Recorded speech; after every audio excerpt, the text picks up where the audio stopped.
Why weren't the women believed when they said that they had seen the empty tomb? This is the question that we seek to answer today as we continue our verse-by-verse study of the book of Luke on Walking Through the Bible. His word, the glory of his cross. If you have a Bible with you, you can turn to Luke 24. We're going to be reading from verses 1 to 12. If you don't have a Bible, don't worry. Just follow along with us on the screen. The version that we'll be reading from is the New King James Version. So, Luke 24, beginning at verse 1. Now on the first day of the week, very early in the morning, they, and certain of the other women with them, came to the tomb bringing the spices which they had prepared. But they found the stone rolled away from the tomb. Then they went in and did not find the body of the Lord Jesus. And it happened, as they were greatly perplexed about this, that behold, two men stood by them in shining garments. Then, as they were afraid and bowed their faces to the earth, they said to them, Why do you seek the living among the dead? He is not here, but is risen. Remember how he spoke to you when he was still in Galilee, saying, The Son of Man must be delivered into the hands of sinful men and be crucified, and the third day rise again? And they remembered his words. Then they returned from the tomb and told all these things to the 11 and to all the rest. It was Mary Magdalene, Joanna, Mary the mother of James, and the other women with them, who told these things to the apostles. And their words seemed to them like idle tales, and they did not believe them. But Peter arose and ran to the tomb, and stooping down, he saw the linen cloths laying by themselves. And he departed, marveling to himself at what had happened. Jesus has now died. He died at around 3 p.m. on Friday, the same time that the Passover lambs were killed. The Sabbath day is now past, and the first day of the week has come. The first day of the week referred to the day we call Sunday. And if you look at almost all calendars, Sunday, even though we refer to it as the last day of the weekend, still occupies the first day of every week. What we have told to us in this chapter concerns the resurrection of Jesus. There is plenty about the resurrection that is debated today, whether it happened and what it means. But there are also skeptics who claim that the stories about the resurrection are riddled with contradictions which make the story unbelievable.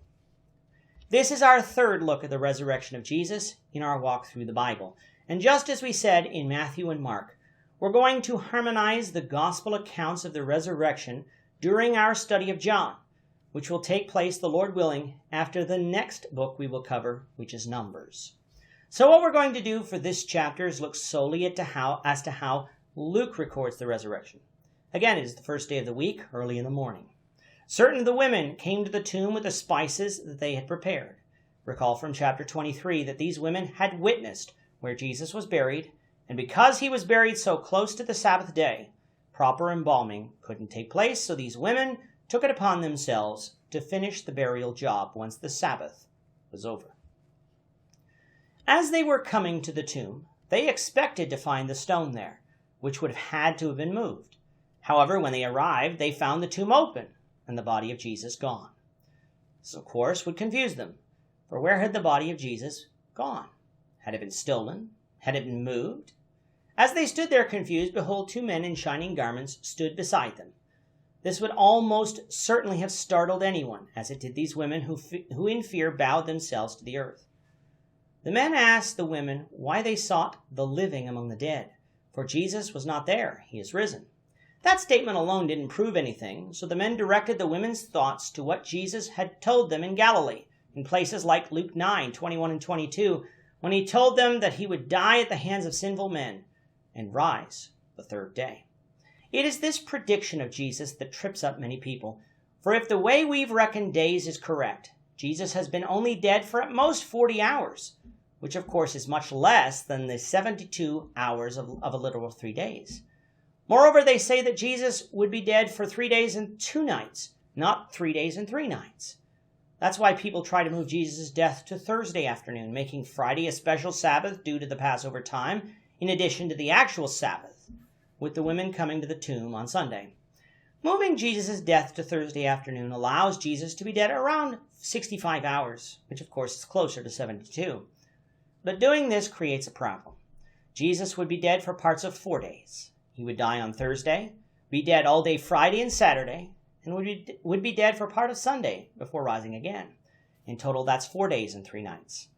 In truth, the only way that Jesus could fulfill a literal 3 days and 3 nights was for him to rise on what we would call Sunday night, which of course we know didn't happen.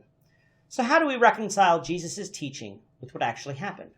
By noting that Jesus wasn't talking about 3 literal days and nights, but using an expression that included parts of 3 days. We noted in our study of Matthew that the Pharisees knew what Jesus meant, which is why they had guards posted at the tomb.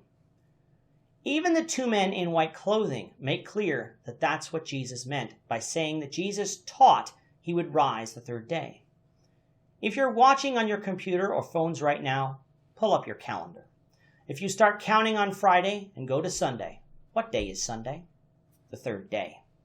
Jesus died on Friday afternoon and rose early on Sunday morning, just as he taught.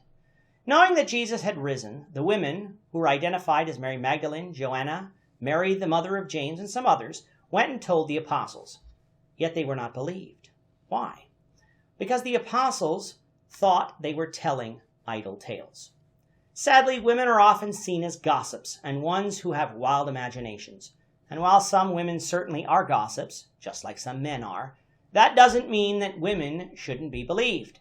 Yes, the story that the women told was amazing, but the apostles heard the same teaching of Jesus that the woman heard. They should have believed, but they didn't. Peter, though, did run to the tomb to investigate. He found the linen clothes lying there, but no body. He left marveling at what could have happened. We'll continue this story, the Lord willing, in the next lesson. With that, our time is up for today.